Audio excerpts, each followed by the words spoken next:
کمرے کی گھڑی کی یہ ٹک ٹک مجھے کسی ہتھوڑے کی آواز کی طرح سنائی دے رہی تھی۔ باہر آسمان پر بادل چھائے ہوئے تھے اور بجلی کی کڑک میرے اندر خوف کو مزید بڑھا رہی تھی۔ یاسر ابھی گھر نہیں آئے تھے اور میں اپنے کمرے کے کونے میں بیٹھی اپنی قمیص کے اس حصے کو بار بار چھو رہی تھی جہاں مجھے پھر سے گیلا پن محسوس ہونے لگا تھا۔ یہ خوفناک تھا۔ مجھے لگا کہ وہ دوائیں سب کچھ ختم کر دیں گی، مگر میری تقدیر نے تو جیسے میرے ساتھ ایک بھیانک مذاق کیا تھا۔ میں نے دیوار پر لگی گھڑی کی طرف دیکھا۔ 9 بج چکے تھے۔ یاسر کے آنے کا وقت ہو گیا تھا۔ میرا دل زور زور سے دھڑک رہا تھا، جیسے ابھی میرے سینے سے باہر آ جائے گا۔ میں نے جلدی سے الماری کھولی اور ایک اور قمیض نکالی۔ میرا جسم اب میرا نہیں رہا تھا، یہ ایک ایسی مشین بن چکا تھا جس پر میرا کوئی اختیار نہیں تھا۔ میں نے خود کو آئینے میں دیکھا۔ میری آنکھوں کے نیچے ہلکے نشان پڑ چکے تھے۔ میں نے خود سے سرگوشی کی، روبینہ تم یہ سب کچھ چھپا لوگی، تم اسے چھپا لوگی۔ مگر میرا ضمیر مجھے جھنجھوڑ رہا تھا۔ میں نے سوچا کہ کیا یہ ہمیشہ ایسے ہی چلے گا؟ کیا میں ساری زندگی ایک نقاب اوڑھ کر رہوں گی؟ اسی سوچ میں گم تھی کہ نیچے دروازے پر دستک ہوئی۔ یاسر آ چکے تھے۔ ان کے قدموں کی چاپ سیڑھیوں پر سنائی دی۔ میرا پورا وجود کانپنے لگا۔ میں نے جلدی سے اپنی قمیص ٹھیک کی اور دوپٹہ سر پر لپیٹ لیا۔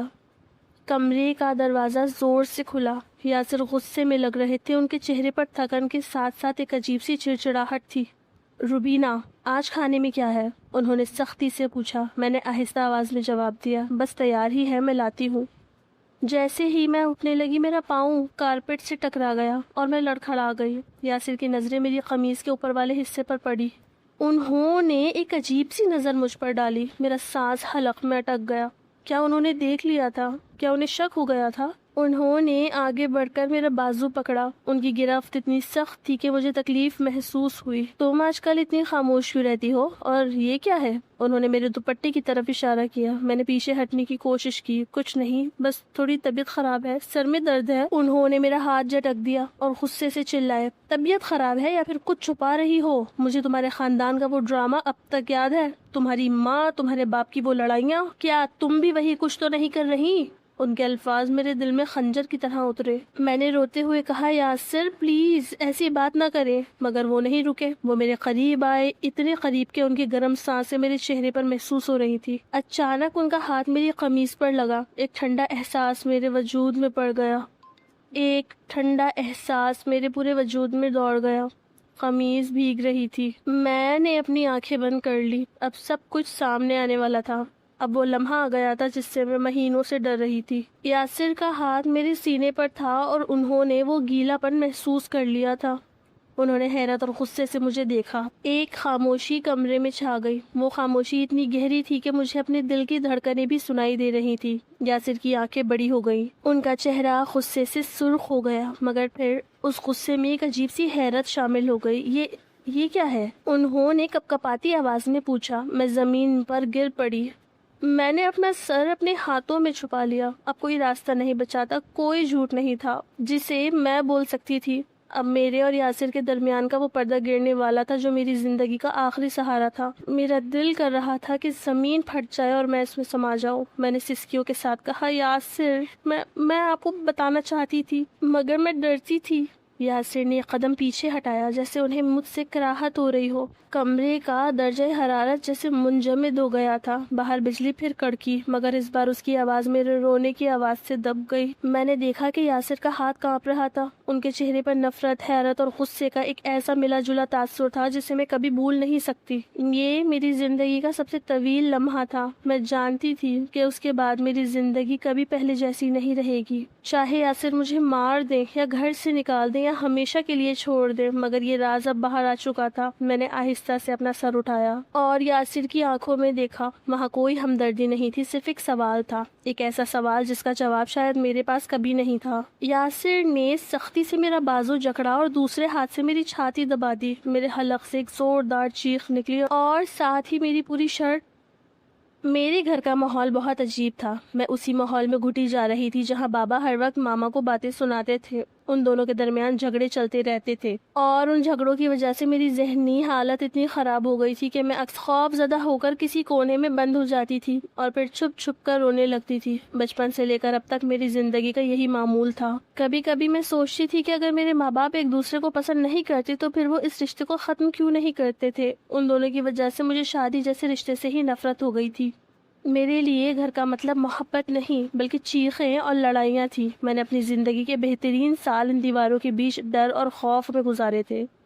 مجھے لگتا تھا کہ شادی نام کی چیز بھی ایسی ہی اذیت کا نام ہے جہاں دو انسان ایک دوسرے کے ساتھ قید ہو کر رہ جاتے ہیں اور صرف ایک دوسرے کو دکھ دیتے ہیں۔ میں کسی کو اپنے قریب نہیں آنے دیتی تھی کیونکہ مجھے ہر رشتہ کھوکھلا لگتا تھا۔ میرا دل اس بات کو ماننے کے لیے تیار نہیں تھا کہ دنیا میں خوشگوار ازدواجی زندگی بھی کوئی حقیقت ہے، کیونکہ میں نے اپنے گھر میں کبھی سکون کا ایک لمحہ نہیں دیکھا تھا۔ میری آنکھوں میں ہر وقت آنسو رہتے تھے اور میرا دل کسی گہری کھائی میں گرتا جا رہا تھا۔ میں اپنی ذات میں سمٹ کر رہ گئی تھی اور باہر کی دنیا سے میرا رابطہ صرف ایک دکھ کی صورت میں ہی قائم تھا۔ میں سوچتی تھی کہ کیا میری تقدیر میں بھی یہی لکھا ہے؟ کیا میں بھی بڑی ہو کر ایسی ہی زندگی گزاروں گی جس میں صرف تلخیاں اور لڑائیاں ہوں گی؟ یہ سوال مجھے پاگل کر دیتا تھا اور میں مزید تنہائی میں چلی جاتی تھی۔ میرا وجود اس گھر کے جھگڑوں کے بوجھ تلے دب چکا تھا اور مجھے کسی بھی رشتے میں کوئی امید نظر نہیں آتی تھی۔ پھر میرا داخلہ کالج میں ہوا تو میں بالکل ہی حیران رہ گئی۔ کالج کا ماحول میرے لیے بالکل نئی دنیا تھا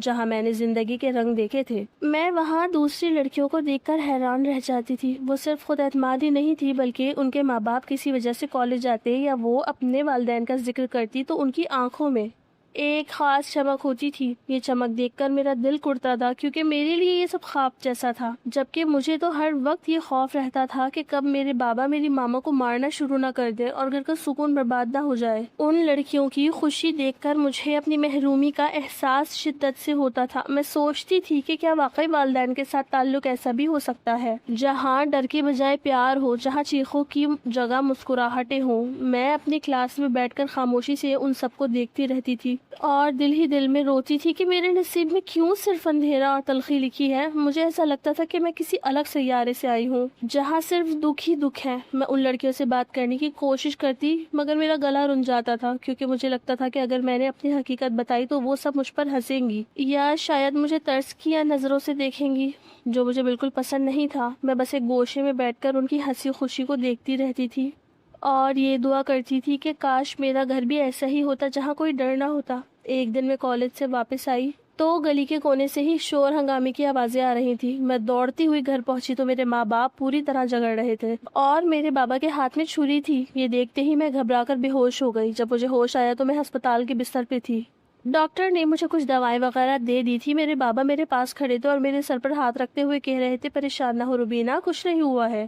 مگر میں رونے لگی اور بابا سے کہا کہ آپ ماما کو نقصان مت پہنچائیے گا، آپ نے میری حالت دیکھتے ہوئے مجھ سے وعدہ کر لیا تھا۔ اس وقت مجھے نہیں معلوم تھا کہ اس ہسپتال کے ڈاکٹر کی دی ہوئی دوائیں میری زندگی کا رخ بدلنے والی ہیں۔ وہ دوائیں مجھے بہت سکون دیتی تھی لیکن ان کے اندر کوئی ایسی چیز تھی جس نے میرے جسم کو ایک عجیب کشمکش میں ڈال دیا تھا۔ میرا وجود اندر سے بدل رہا تھا لیکن اب میں کافی پرسکون محسوس کرتی تھی۔ اسی لیے میں نے ڈاکٹر سے پوچھے بغیر ہی باقاعدہ وہ دوا لینا شروع کر دی تھی تاکہ میں اپنے اعصاب کو پرسکون رکھ سکوں کیونکہ میری برداشت ختم ہو چکی تھی۔ میں تو بس اس خوف سے نکلنا چاہتی تھی جو مجھے ہر وقت گھیرے رکھتا تھا۔ اس دن کے بعد سے ماما اور بابا کے جھگڑے کم تو ہو گئے تھے لیکن ایک اور عجیب بات یہ ہوئی کہ ماما اور بابا نے اپنے کمرے الگ کر لیے تھے اور یہ دوری میرے لیے پہلے سے بھی زیادہ ناقابل برداشت تھی۔ میں نے کئی بار ماما سے بات کرنی چاہی تو انہوں نے ہر بات سختی سے کہہ دیا کہ وہ مجھ سے بات نہیں کرنا چاہتی ہیں۔ بابا کبھی کبھار مجھ سے تھوڑی بہت بات کر لیا کرتے تھے اور بس یہی تسلی دیتے کہ سب ٹھیک ہو جائے گا۔ کبھی کبھی تو مجھے سمجھ ہی نہیں آتا تھا کہ میرے ماں باپ نے مجھے پیدا ہی کیوں کیا تھا، کیونکہ ان دونوں کی توجہ مجھ پر بالکل نہیں تھی۔ وہ بس اپنے ہی دکھوں اور جھگڑوں میں کھوئے ہوئے تھے۔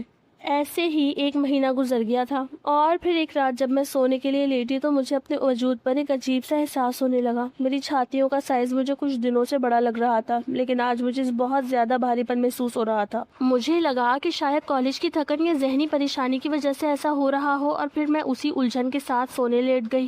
لیکن جب آدھی رات کو میری آنکھ کھلی تو میری جان ہی نکل گئی کیونکہ میری شرٹ اوپر کی طرف سے گیلی ہو رہی تھی۔ میں گھبرا کر اٹھی اور کمرے کی ہلکی روشنی میں دیکھا تو میری شرٹ پر سفید داغ بن چکا تھا۔ میرے دل کی دھڑکنیں تیز ہو گئی اور مجھے کچھ سمجھ نہیں آ رہا تھا کہ یہ کیا ہو رہا ہے۔ میں خوف اور شرمندگی سے کانپ رہی تھی کہ اگر یہ بات گھر میں کسی کو پتہ چل گئی تو وہ کیا سوچیں گے۔ میں نے جلدی سے اپنی شرٹ بدلی اور خود کو تکیے میں چھپا کر رونے لگی۔ مجھے اچھی طرح معلوم تھا کہ یہ کیفیت صرف انہی عورتوں کو ہوتی ہے جو بچے پیدا کرتی ہے، مگر میں تو کنواری تھی اور میرا کوئی بچہ بھی نہیں تھا۔ پھر یہ کیسے ممکن تھا؟ ایک عجیب سا خوف مجھ پر طاری ہو گیا تھا۔ میں روتے روتے ہی سونے لگی تھی کہ پھر ایک بار مجھے شرٹ پر گیلے پن کا احساس ہوا۔ میں نے گھبرا کر اٹھ کر کمرے کی لائٹ جلائی اور خود کو آئینے میں دیکھا۔ نہ صرف میری چھاتیوں کا سائز پہلے سے کہیں زیادہ بڑھ چکا تھا، بلکہ سفید رنگ کے بڑے بڑے دھبے میری کالی قمیص پر صاف نظر آ رہے تھے۔ میں نے تیزی سے گھبرا کر اپنی شرٹ تبدیل کرنی چاہی تو جیسے ہی کپڑا چھاتی سے لگا مجھے اچھی طرح اندازہ ہو گیا کہ یہ کوئی پسینہ یا پانی نہیں بلکہ دودھ ہی تھا جو میری چھاتیوں سے خارج ہو رہا تھا۔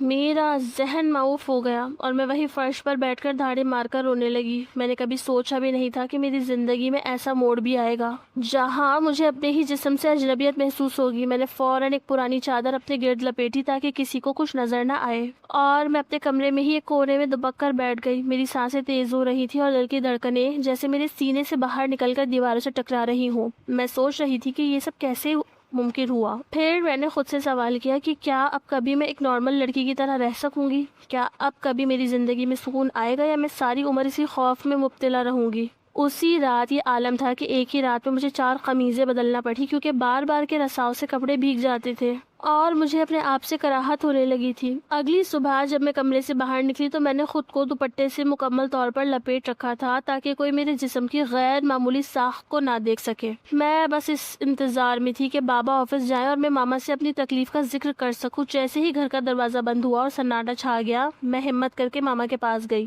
میری آنکھوں میں آنسو تھے اور میری آواز خوف سے کانپ رہی تھی۔ میں نے ٹوٹتے ہوئے لہجے میں کہا کہ ماما میں آپ کو کچھ بتانا چاہتی ہوں، لیکن ماما نے مجھے ایک انتہائی بیزار اور سرد نظروں سے دیکھا اور چیخ کر کہنے لگی دفع ہو جاؤ اپنے کمرے میں، مجھے تم سے کوئی بات نہیں کرنی۔ مجھے اس لمحے شدید صدمہ ہوا کہ ایک ماں اپنی بیٹی کے لیے اتنی سنگ دل کیسے ہو سکتی ہے۔ مجھے سمجھ نہیں آ رہا تھا کہ میری ماں کو مجھ سے اتنی نفرت کیوں ہے۔ میں نے پھر بھی ہمت کر کے کہا کہ ماما میری بات سن لیں، یہ بہت ضروری ہے، مگر ماما نے میری کوئی بات نہ سنی اور مجھے کمرے سے دھکا مار کر باہر نکال دیا اور زور سے دروازہ بند کر لیا۔ میں وہی فرش پر پریشان حال کھڑی رہ گئی اور میری ہچکیاں بن گئی۔ میرے پاس کوئی ایسا نہیں تھا جس سے میں یہ اپنی مجبوری یا جسمانی پریشانی بانٹ سکتی۔ میں خود کو بہت بے یار و مددگار محسوس کر رہی تھی۔ پھر شام ہوئی اور بابا دفتر سے لوٹے۔ میں اس وقت بھی سر جھکائے صوفے کے کونے میں دوپٹے میں پوری طرح چھپی ہوئی بیٹھی تھی۔ بابا نے کمرے میں آتے ہی ایک گہری اور تیکھی نظر مجھ پر ڈالی اور کہنے لگے میں سوچ رہا ہوں کہ اب تمہیں رخصت کر دوں، تم پہلے سے زیادہ بڑی اور سمجھدار نظر آنے لگی ہو۔ بابا کی وہ گہری نگاہیں میرے دوپٹے میں چھپے ہوئے وجود پر جمی تھی اور میں ایک دم ہی گھبرا گئی تھی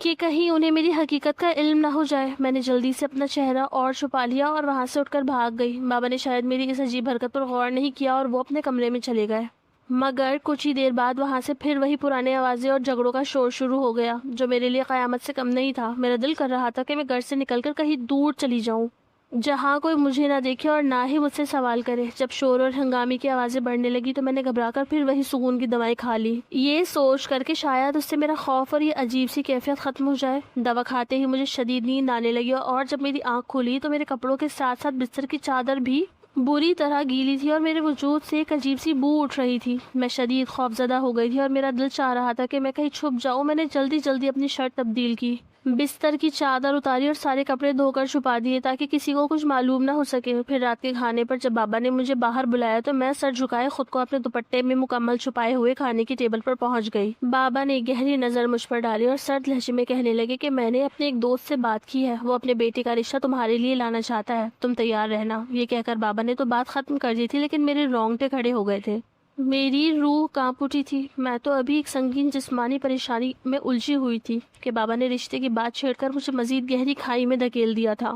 میں تو بچپن سے ہی شادی جیسے لفظ سے گھبراتی تھی کیونکہ میرے نزدیک اس کا مطلب صرف دکھ اور لڑائیاں تھا، اور اب جبکہ میرا اپنا جسم میرے ساتھ دھوکہ کر رہا تھا، یہ بات میرے لیے کسی قیامت سے کم نہیں تھی۔ میں نے کھانا کھانے کی کوشش کی مگر نوالا میرے گلے سے نیچے نہیں اتر رہا تھا۔ مجھے محسوس ہو رہا تھا کہ میری زندگی کا ہر لمحہ مجھے ایک ایسی دلدل کی طرف لے جا رہا ہے جہاں سے نکلنا میرے بس میں نہیں تھا۔ میں خاموش بیٹھی رہی اور سوچتی رہی کہ اگر یہ رشتہ طے ہو گیا تو میں شادی کے بعد اس بیماری کو کیسے چھپا پاؤں گی۔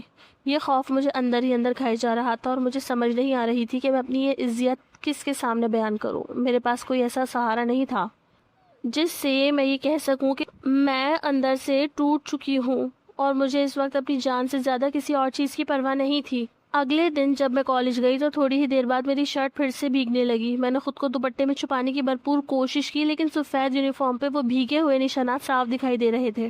میری سہیلیاں جب یہ دیکھ رہی تو انہوں نے عجیب و غریب طریقے سے باتیں شروع کر دی۔ کوئی میرا مذاق اڑا رہی تھی تو کوئی جاننا چاہتی تھی کہ میں نے آخر ایسا کون سا کام کیا ہے جس سے میری چھاتیوں سے دودھ آنا شروع ہو گیا ہے۔ ان کے طنزیہ جملے اور میری طرف اٹھتی ہوئی شکبری نظریں مجھے اندر ہی اندر مار رہی تھی۔ میرے پاس انہیں کہنے کو کوئی جواب نہیں تھا۔ میں بس سر جھکائے اپنی کرسی پر بیٹھی کانپ رہی تھی اور میری آنکھوں سے مسلسل آنسو بہ رہے تھے۔ پھر ہماری انگلش کی ٹیچر کلاس میں آئی اور جب انہوں نے مجھے اس بری حالت میں روتے ہوئے دیکھا تو وہ فوراً میرے پاس آئیں اور مجھے اٹھا کر اپنے ساتھ اپنے پرائیویٹ روم میں لے گئیں۔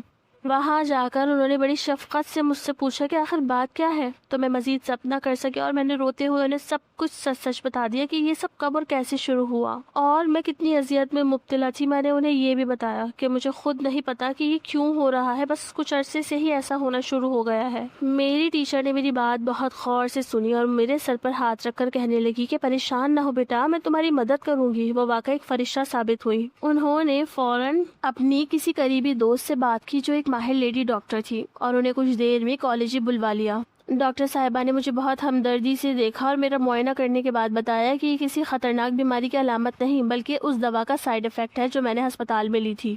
انہوں نے مجھے چند نئی ادویات لکھ کر دی اور سختی سے ہدایت کی کہ کسی بھی قسم کی ٹینشن اور ذہنی دباؤ سے خود کو دور رکھوں۔ میں نے ان کی بتائی ہوئی ہدایات پر مکمل عمل کیا اور وہ دوائیں استعمال کرنا شروع کر دی۔ میری زندگی میں جیسے امید کی ایک نئی کرن پیدا ہو گئی تھی اور سچ میں ایک ہفتے کے اندر ہی وہ کیفیت ختم ہو گئی۔ میری چھاتیاں واپس خشک ہو کر پہلے جیسی ہو گئی اور مجھے اتنی بڑی ذہنی اور جسمانی تسلی ملی کہ میں بیان نہیں کر سکتی۔ لیکن اس سب کے باوجود گھر کے حالات اور وہ پرانی تلخیاں اب بھی میرے سامنے ایک دیوار کی طرح کھڑی تھی۔ پھر رشتے والے میرے لیے رشتہ لے کر آئے تھے۔ انہوں نے مجھے پسند بھی کر لیا تھا اور 1 مہینے کے اندر میری شادی کی تاریخ بھی رکھ دی گئی تھی۔ میں بابا کو منع کرنا چاہتی تھی کہ ڈگری پوری کرنے سے پہلے میں شادی نہیں کرنا چاہتی، لیکن میری شادی کے معاملے کو لے کر پہلے ہی گھر میں جھگڑا ہو چکا تھا، اسی لیے میں مجبوراً خاموش تھی۔ پتہ نہیں میری ماں آخر کیا چاہتی تھی، اور وہ اس بات پر خوش تھی کہ میں اس گھر میں رہتی ہوں اور نہ وہ اس بات پر خوش تھی کہ بابا اپنی مرضی سے میری شادی کر رہے ہیں۔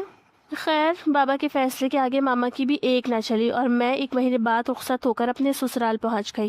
میرے شوہر یاسر ایک اچھے انسان تھے، لیکن وہ بھی بابا کی طرح غصے کے بہت تیز تھے۔ رخصتی کے وقت میں اندر سے بالکل خالی محسوس کر رہی تھی، جیسے کوئی جیتی جاگتی لاش ہو جسے ایک گھر سے نکال کر دوسرے گھر منتقل کر دیا گیا ہو۔ مجھے اپنے مستقبل سے زیادہ اس بات کا ڈر تھا کہ کیا میں ایک نئی جگہ اپنی یہ خاموش اذیت چھپا سکوں گی۔ یاسر کا گھر کافی بڑا اور پرسکون تھا، مگر میرے دل میں وہی پرانا ڈر بسیرا کیے ہوئے تھا۔ جب میں پہلی بار اپنے کمرے میں داخل ہوئی تو مجھے اپنے ماں باپ کے گھر کی دیواریں یاد آ گئی جہاں میں نے صرف لڑائیاں اور چیخیں دیکھی تھی۔ یاسر کے غصے کی شدت کا مجھے تب احساس ہوا جب شادی کے چند دن بعد ہی معمولی سی بات پر انہوں نے اپنا لہجہ سخت کر لیا۔ مجھے لگا کہ شاید میری زندگی کا وہی پرانا باب دوبارہ شروع ہونے والا ہے، بس جگہ بدل گئی ہے اور کردار نئے ہو گئے ہیں۔ میں اپنی سسرال میں بھی خود کو بہت اجنبی محسوس کرتی تھی۔ یاسر کا غصہ میری گھبراہٹ کو مزید بڑھا دیتا تھا اور میں سارا دن ایک کونے میں دبی دبی رہتی تھی۔ مجھے اب اپنی صحت کا بھی کوئی مسئلہ نہیں تھا کیونکہ دوائیوں نے اپنا کام دکھا دیا تھا اور میں بالکل ٹھیک ہو گئی تھی،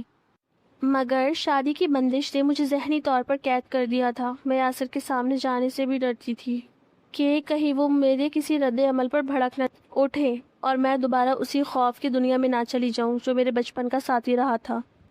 ایسا نہیں تھا کہ یاسر ہمیشہ غصے میں رہتے تھے، وہ ایک بہت خیال رکھنے والے اور اچھے شوہر تھے، لیکن جب انہیں غصہ آتا تو وہ سب کچھ بھول جایا کرتے تھے۔ ایک دن میری نندوں کی دعوت تھی اور کھانے میں تھوڑی گڑبڑ ہو گئی تو انہوں نے سب کے سامنے ہی مجھے بری طرح ڈانٹ دیا۔ میں ساری رات روتی رہی لیکن انہیں اس بات کی کوئی پرواہ نہیں تھی۔ اس دن مجھے احساس ہوا کہ سب مرد ایک جیسے ہی ہوتے ہیں، مگر میری ساس بہت اچھی تھی، انہوں نے میرا بہت خیال رکھا ہوا تھا، اسی لیے سب کچھ سہن کر رہی تھی۔ ایک دن میں اپنی ساس کے ساتھ بازار گئی تو میں نے وہاں گول گپے کھا لیے۔ واپس آئی تو میری طبیعت بہت خراب ہو گئی اور مجھے الٹیاں شروع ہو گئی۔ جب شوہر کو یہ بات پتہ چلی تو وہ بہت غصہ ہوئے۔ انہیں تو پہلے سے ہی میرے بازار جانے پہ اعتراض تھا اور اوپر سے میں نے باہر کی چیز کھا لی تھی۔ وہ اس بات کو لے کر بہت ناراض ہوئے اور مجھے ڈاکٹر کے پاس لے گئے۔ ڈاکٹر نے مجھے معدے کی دوائیں دی اور واپس آ کر جو میں نے 2-3 دن وہ دوائیں کھائیں تو میری طبیعت سنبھل گئی اور مجھے لگا سب کچھ اب نارمل ہو گیا ہے۔ مگر یہ میری بہت بڑی غلط فہمی تھی. میں دیکھی ان دواؤں کے چند دن گزرے ہی تھے کہ وہی پرانی اذیت دوبارہ میرے وجود پر دستک دینے لگی. میں نے جیسے ہی وہ دواؤں کا کورس شروع کیا، پہلے پہل تو مجھے لگا کہ شاید میری طبیعت سنبھل رہی ہے، مگر ایک صبح جب میں اٹھی تو میرا دل زور زور سے دھڑک رہا تھا. مجھے اپنے سینے میں وہی بھاری پن محسوس ہوا جو اس منحوس ہسپتال کی پہلی دوا لینے کے بعد ہوا تھا. میں نے جلدی سے آئینے میں خود کو دیکھا اور میری چیخ نکلتے نکلتے رہ گئی. میری قمیص کے اوپر والے حصے پر وہی سفید دھبے ابھر آئے تھے اور میرا جسم پھر سے وہی رد عمل دے رہا تھا. میرا ماتھا پسینے سے شرابور ہو گیا. میں نے فوراً خود کو دوپٹے میں لپیٹا اور کمرے کا دروازہ اندر سے بند کر لیا. میں بری طرح ٹوٹ چکی تھی. مجھے سمجھ نہیں آ رہا تھا کہ یہ دوا میرے ساتھ کیا کر رہی ہے. کیا میرا معدہ اتنا کمزور تھا کہ اس کی دوا بھی میرے ہارمونز کو بگاڑ دیتی تھی، یا پھر میری قسمت ہی ایسی تھی کہ میں جس بھی تکلیف سے چھٹکارا پانے کی کوشش کرتی وہ کسی اور بھیانک روپ میں واپس آ جاتی. میں سارا دن کمرے میں قید رہی. یاسر بار بار دروازے پہ دستک دیتے رہے کہ کھانا کھا لو، مگر میں نے سر درد کا بہانہ بنا کر انہیں ٹال دیا. میرا دل چاہ رہا تھا کہ میں چیخ چیخ کر سب کو بتا دوں کہ میں کیا سہ رہی ہوں، مگر یاسر کا وہ غصہ، وہ تیز لہجہ مجھے کچھ بھی بولنے سے روک دیتا تھا. میں جانتی تھی کہ اگر انہیں پتہ چلا تو وہ پھر وہی طوفان کھڑا کر دیں گے، وہی شکوک و شبہات اور وہی الزامات جن سے میں بچنا چاہتی تھی. میں رات کو بستر پر لیٹی تو سسکیوں کو دبا کر روتی رہی. میری ساس کی دی ہوئی محبت اور شفقت مجھے اب ایک بوجھ لگ رہی تھی، کیونکہ میں اس قابل ہی نہیں تھی. میں ایک ایسی عورت بن کر رہ گئی تھی جو ظاہری طور پر تو شادی شدہ اور نارمل تھی، مگر اندر سے ایک ایسی بیماری کا شکار تھی جو مجھے کسی بھی وقت رسوا کر سکتی تھی. میں نے فیصلہ کیا کہ اب میں یہ دوائیں نہیں کھاؤں گی، چاہے میرا معدہ کتنا ہی کیوں نہ جلتا رہے. میں اب مزید اس عذاب میں نہیں رہ سکتی. میں نے دواؤں کی وہ تمام گولیاں کچن کے ڈسٹ بن میں پھینک دی، مگر مجھے کیا معلوم تھا کہ جسم میں داخل ہو چکا زہر اتنی آسانی سے نہیں نکلے گا. اگلے دن یاسر کو میری حالت پر شک ہونے لگا. انہوں نے نوٹ کیا کہ میں کھانا نہیں کھا رہی. ان کے لہجے میں پھر وہی سختی آ گئی. روبینہ، کیا تم پھر وہی ڈرامے کر رہی ہو؟ ان کے ایک اس جملے نے میرے دل کے ٹکڑے کر دیے. میں نے انہیں بتانا چاہا کہ میں کتنی بڑی جنگ لڑ رہی ہوں، مگر میرے الفاظ میرے حلق میں ہی پھنس گئے. میں بس چپ رہی اور وہ خاموشی میری سزا بنتی جا رہی تھی. میں نے سوچا تھا کہ میں خود کسی لیڈی ڈاکٹر کے پاس جاؤں گی اور یہ مسئلہ حل ہو جائے گا، لیکن اس گھر سے چوری چھپ کر نکلنے کا مطلب تھا میں خود اپنے ہاتھوں سے اپنی مصیبت کو دعوت دیتی. جب یاسر کو میرے باپ کے درمیان ہونے والے جھگڑوں کا علم ہوا، تب سے تو انہوں نے مجھے میکے جانے کا نام تک لینے پر پابندی لگا دی تھی. انہیں لگتا تھا کہ میں بھی اپنی ماں کی طرح ان سے جھگڑے شروع کر دوں گی، اسی لیے وہ مجھ پر کڑی نظر رکھنے لگے تھے. میں ایک ایسی قید میں تھی جہاں دیواریں اونچی نہیں تھی مگر پہرے اتنے سخت تھے کہ میں اپنی تنہائی میں بھی تنہا نہ تھی. میں ہر لمحہ یہ سوچ کر سہم جاتی کہ اگر یاسر نے مجھے باہر جاتے ہوئے دیکھ لیا تو وہ کیا سوچیں گے، اور اگر میں نے سچ بتا دیا تو وہ کہیں مجھے طلاق ہی نہ دے دیں. میرے پاس اپنی صفائی پیش کرنے کا کوئی موقع نہیں تھا. میں راتوں کو جب یاسر گہری نیند میں ہوتے تو میں موبائل کی روشنی میں انٹرنیٹ پر ان بیماریوں کے بارے میں پڑھتی جن کا تعلق ہارمونز اور چھاتیوں سے رساؤ سے تھا. وہاں لکھی ہوئی باتیں میرے دل کی دھڑکنیں بڑھا دیتی تھی. کہیں یہ کوئی کینسر تو نہیں، کہیں یہ کوئی ایسی خطرناک رسولی تو نہیں جو میری جان لے لے گی. میں ان سوالوں کے بوجھ تلے دبتی جا رہی تھی اور میرا حوصلہ جواب دیتا جا رہا تھا. ساس کی محبت مجھے اب کسی زہر کی طرح لگتی تھی، کیونکہ ان کے سامنے بیٹھ کر ہنسنا میرے لیے ایک اداکاری بن گیا تھا. جب وہ مجھ سے پوچھتی کہ بیٹا تم اتنی خاموش کیوں رہتی ہو، تو میں صرف سر جھکا لیتی تھی. میرے پاس کوئی الفاظ نہیں تھے یہ بتانے کے لیے کہ میرے اندر کیا پل رہا ہے. یاسر کا رویہ دن بدن سرد ہوتا جا رہا تھا. وہ گھر آتے مگر ان کی توجہ مجھ پر نہیں بلکہ اپنے موبائل یا دفتر کے کاموں پر ہوتی تھی. گویا انہوں نے مجھے اپنی زندگی کے ایک گوشے میں بٹھا دیا تھا جہاں میرا کوئی وجود نہیں تھا. میں صرف ان کے گھر کی ایک ضرورت تھی جسے وہ پورا کر رہے تھے، مگر ایک جیتی جاگتی انسان کے طور پر انہیں میری ضرورت محسوس نہیں ہوتی تھی. اور اس دوری نے میرے دکھ کو دگنا کر دیا تھا. مجھے اب یہ احساس ہونے لگا تھا کہ میں شاید کبھی بھی ایک نارمل زندگی کا حق نہیں پا سکوں گی. میری تقدیر میں تو بس یہی لکھا تھا کہ میں ہمیشہ کسی نہ کسی خوف اور کسی نہ کسی بیماری کے سائے میں جیوں گی، اور ایک دن سب کچھ ختم ہو جائے گا. اور پھر پورے ایک ہفتے بعد جب میری چھاتیوں کا سائز پہلے سے کہیں زیادہ بڑھ گیا تھا اور دودھ کا رساؤ بھی پہلے کے مقابلے میں کہیں زیادہ شدت اختیار کر گیا تھا، تب میرے لیے اپنے شوہر یاسر سے اپنی اس کیفیت کو چھپانا ناممکن ہو گیا. ہم ایک ہی کمرے میں رہتے تھے اور ان کی نظروں سے بچ کر رہنا میرے لیے کسی کٹھن امتحان سے کم نہ تھا. ایک رات جب کمرے میں ہلکی سی روشنی تھی، یاسر نے میرے قریب آنے کی کوشش کی تو میں نے ایک شدید جھٹکے کے ساتھ خوفزدہ ہو کر خود کو ان سے دور کر لیا. میرا یہ رد عمل ان کے لیے کسی دھچکے سے کم نہیں تھا اور ان کا مزاج جو پہلے ہی کچھ تلخ تھا ایک دم بگڑ گیا. وہ ساری رات مجھ سے ناراض رہے، مجھے تانے دیتے رہے اور دور بیٹھ کر باتیں سناتے رہے کہ کیسے ایک بیوی اپنے شوہر کو قریب آنے سے کتراتی ہے۔ میں خاموشی سے سب کچھ سنتی رہی، میری آنکھوں سے آنسو بہتے رہے، لیکن میں نے انہیں اپنی قربت کا حق نہیں دیا، کیونکہ میں جانتی تھی اگر وہ میرے قریب آئے تو یہ راز ہمیشہ کے لیے فاش ہو جائے گا کہ میرا جسم کس اذیت سے گزر رہا ہے۔ پھر اگلے دن صبح جب میں ڈرتے ڈرتے کچن سے واپس اپنے کمرے کی طرف جا رہی تھی، میری قمیص پر وہی بھیگے ہوئے نشانات نمایاں ہونے لگے۔ میں نے جلدی سے دوپٹہ اوڑھنے کی کوشش کی، مگر شاید میری حرکتیں غیر فطری تھی۔ یاسر اچانک میرے سامنے آ گئے۔ انہوں نے میری حالت دیکھی اور طنزی انداز میں پوچھا کہ میں دوپٹے میں کیوں خود کو اتنا لپیٹ رہی ہوں۔ میں نے گھبرا کر نظریں چرائی اور پھر کاموں میں مصروف ہو گئی۔ وہ بھی جلدی میں تھے، اسی لیے دفتر چلے گئے۔ رات وہ دفتر سے کافی دیر سے لوٹے تھے اور ان کے چہرے پر تھکن کے ساتھ ساتھ ایک ایسی جھنجھلاہٹ تھی جو مجھے بتانے کے لیے کافی تھی کہ آج ان کا دن بہت خراب گزرا ہے۔ میں اپنے کمرے میں بستر پر دبکی بیٹھی تھی، اپنے دوپٹے میں خود کو سمیٹے ہوئے، جب انہوں نے کمرے کا دروازہ زور سے کھولا اور اپنی قمیص کے بٹن کھولتے ہوئے اونچی آواز میں بولے، روبینہ کیا تم سو گئی ہو؟ مجھے شدید بھوک لگی ہے، جاؤ کچن سے میرے لیے کچھ کھانے کو لاؤ۔ ان کی آواز میں وہ سختی تھی کہ میں ایک دم گڑبڑا کر اٹھ کھڑی ہوئی۔ میری چھاتیوں میں وہی پرانا شدید بھاری پن اور تکلیف تھی اور مجھے ڈر لگ رہا تھا کہ کوئی حرکت کرتے ہوئے میرے کپڑوں پر داغ نہ لگ جائے۔ میں نے جلدی سے ایک موٹا شال اپنے اوپر لپیٹا تاکہ میری جسمانی کیفیت چھپی رہے۔ میں سر جھکائے کچن کی طرف بڑھی۔ کچن میں پہنچ کر میں نے کانپتے ہوئے ہاتھوں سے ان کے لیے کھانا گرم کیا۔ میرا دل زور سے دھڑک رہا تھا، مجھے محسوس ہو رہا تھا کہ آج رات میری زندگی کا کوئی بہت بڑا امتحان ہونے والا ہے۔ جب میں کھانا لے کر کمرے میں واپس پہنچی تو یاسر بستر پر بیٹھے اپنے فون میں الجھے ہوئے تھے۔ میں نے کھانا میز پر رکھا تو انہوں نے ایک دم میری طرف دیکھا۔ ان کی نظریں شال میں لپٹے ہوئے میرے وجود پر جم گئی۔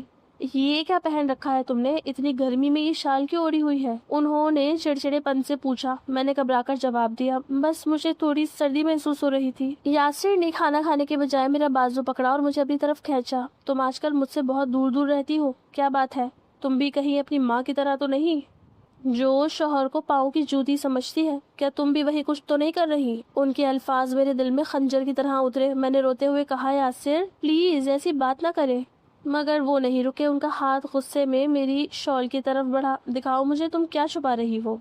انہوں نے زور سے شال کھینچ لی۔ شال گرتے ہی ان کی نظریں میری کالی قمیص پر جم گئی، جہاں وہ سفید داغ جو رساؤں کی وجہ سے بڑے ہو چکے تھے صاف نمایاں تھے۔ وہ ایک دم ساکت ہو گئے۔ انہوں نے میری چھاتیوں کی طرف اشارہ کیا۔ ان کی آنکھیں حیرت اور غصے سے سرخ ہو گئیں۔ یہ کیا ہے؟ تم نے تو کبھی بچہ پیدا ہی نہیں کیا، پھر یہ دودھ کیسے آ سکتا ہے؟ میں زمین پر بیٹھ گئی اور اپنے ہاتھوں سے خود کو ڈھانپ لیا۔ یاسر میں آپ کو بتانا چاہتی تھی مگر میں ڈرتی تھی۔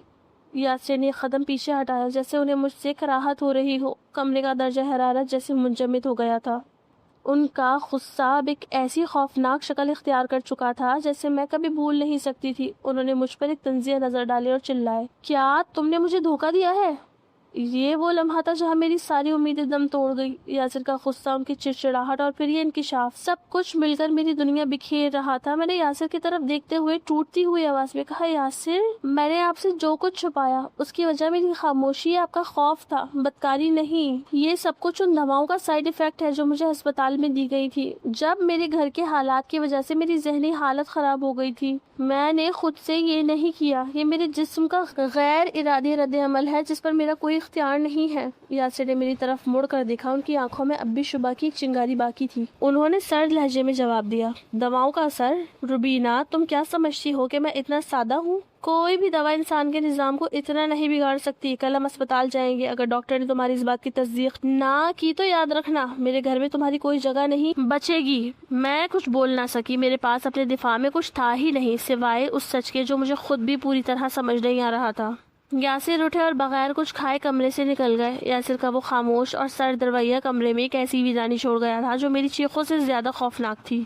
میں وہی فرش پر بیٹھی رہی، میری قمیص سے رساؤ مسلسل جاری تھا اور میری سانسیں ہچکیوں کے ساتھ اکھڑ رہی تھی۔ اسی لمحے مجھے ایسا لگا جیسے میرا وجود اپنی ہی ذات کے سامنے ننگا ہو گیا ہے۔ میں نے اس گھر میں ان دیواروں کے بیچ اپنی عزت اور سکون کو بچانے کے لیے جو جھوٹ کی دیواریں کھڑی کی تھی وہ ایک ہی جھٹکے میں گر چکی تھی۔ میرا دل زور زور سے دھڑک رہا تھا۔ مجھے یقین نہیں تھا کہ یاسر اپنی ماں کو بلائیں گے یا شاید طلاق کے کاغذات لے کر واپس آئیں گے۔ گزرتا ہوا ہر سیکنڈ میرے لیے ایک سال جیسا تھا۔ میں نے زمین پر پڑے ہوئے اپنے دوپٹے کو اٹھایا اور خود کو ڈھانپنے کی ناکام کوشش کی۔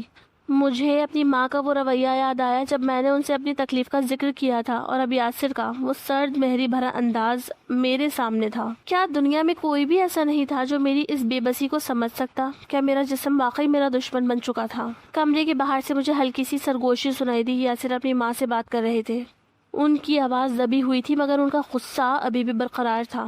امی، اس کا یہ حال ہے اور آپ کہتی ہیں کہ یہ شریف گھرانے کی لڑکی ہے؟ مجھے تو لگتا ہے اسے شادی سے پہلے ہی ہم سے سب کچھ چھپا کر ہمیں ایک بڑی مصیبت میں ڈالا ہے۔ میری ساس کی آواز سنائی دی، یاسر بیٹا ذرا صبر سے کام لو، ہو سکتا ہے وہ سچ کہہ رہی ہو۔ مگر یاسر کی آواز پھر بلند ہوئی، کون سی سچائی؟ میں اس کے ساتھ مزید ایک لمحہ نہیں رہ سکتا۔ میں نے یہ سنا تو میرا دل ڈوب گیا۔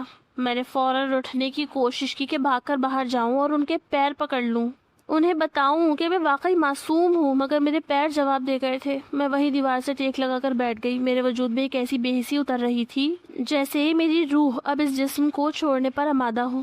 مجھے احساس ہوا کہ اگر یہی میرا اختتام ہے تو شاید یہی بہتر ہے۔ پھر اچانک کمرے کا دروازہ دوبارہ کھلا۔ یاسر واپس آ چکے تھے۔ کل صبح ہم اسپتال جائیں گے۔ اگر تمہاری یہ بات سچ نکلی کہ یہ محض دوا کا سائیڈ افیکٹ ہے تو شاید میں تمہیں معاف کر سکوں، لیکن اگر تم نے یہاں بھی کوئی ڈرامہ کیا تو یاد رکھنا روبینہ، اس گھر کے دروازے تمہارے لیے ہمیشہ کے لیے بند ہو جائیں گے۔ وہ اتنا کہہ کر بستر پر لیٹ گئے اور اپنی پیٹھ میری طرف کر لی۔ میں وہی بیٹھی رہی، میرے آنسوؤں سے فرش گیلا ہو رہا تھا۔ میرے لیے یہ ایک امید کی کرن تھی، مگر اس امید کے ساتھ جڑا ہوا ڈر مجھے جینے نہیں دے رہا تھا۔ کیا ڈاکٹر سچ بتائے گا؟ کیا وہ میری کیفیت کی تصدیق کر سکے گا، یا پھر میری تقدیر مجھے ہمیشہ کے لیے ایک مشکوک عورت بنا کر چھوڑ دے گی؟ میں نے آسمان کی طرف دیکھا اور بس دعا کی کہ اب جو بھی ہو یہ عذاب ختم ہو جائے۔ اگلی صبح اٹھتے ہی انہوں نے مجھے اشارہ کیا کہ تیار ہو جاؤ۔ خوف کی حالت میں لرزتے ہوئے میں تیار ہو گئی تھی۔ گاڑی کا سفر خاموشی میں گزرا۔ میرے دل کی دھڑکنیں بہت تیز تھی۔ میں بار بار آئینے میں خود کو دیکھ رہی تھی کہ کہیں کوئی داغ تو نہیں، کہیں کوئی نشان تو نہیں۔ ہسپتال پہنچ کر جب ہم ڈاکٹر کے کمرے کے باہر بیٹھے تھے تو مجھے ایسا لگ رہا تھا جیسے میں کسی کٹہرے میں کھڑی ہوں۔